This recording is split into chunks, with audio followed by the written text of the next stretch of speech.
I was getting beat up every time. Like, I was one of the guys on the bottom of the totem pole, but it was like, cool, I just got beat up and I know what's going on. And I'd talk for about 3 hours and then I'd go home and I'd think about what I did and I'd be hungry to go back again. I started doing jiu-jitsu and I started picking it up. And the reason I love doing jiu-jitsu is because it took me away from all the problems that I had in my head about like my work, my mom passing away, like what do I do, where do I go?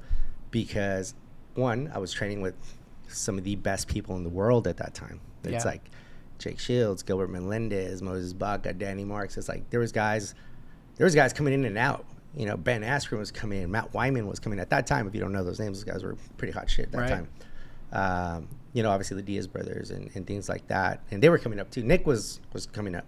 Nick was already up. Sorry, with Strikeforce Elite XC. Nate was coming up. Right. He was in the Ultimate Fighter. He was doing all that stuff. Like everybody knew Nate Diaz, but he wasn't the Nate Diaz that he is now. Right. It's like at that time it was like. He was young, Nate Diaz coming up. And so it was like, cool, I just got beat up. And I know what's going on. And I'd talk for about 3 hours. And then I'd go home and I'd think about what I did. Right. And I'd be hungry to go back again. Yeah. And I quit my job.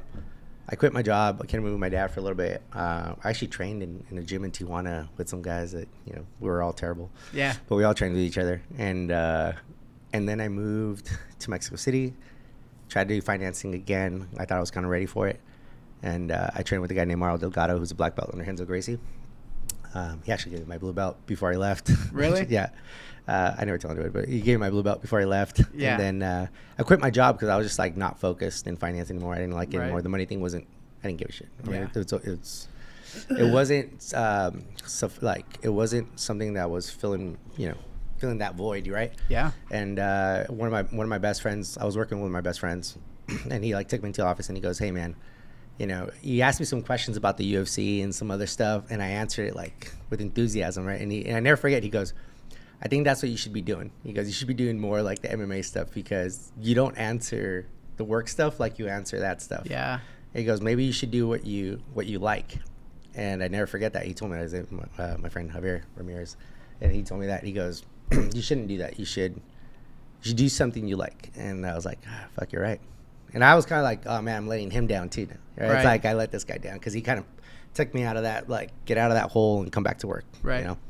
And so then I was talking to Gilbert and helped him out. Jumped on a plane, went to San Francisco, helped him expand his gym. Next thing you know, I'm working the front desk.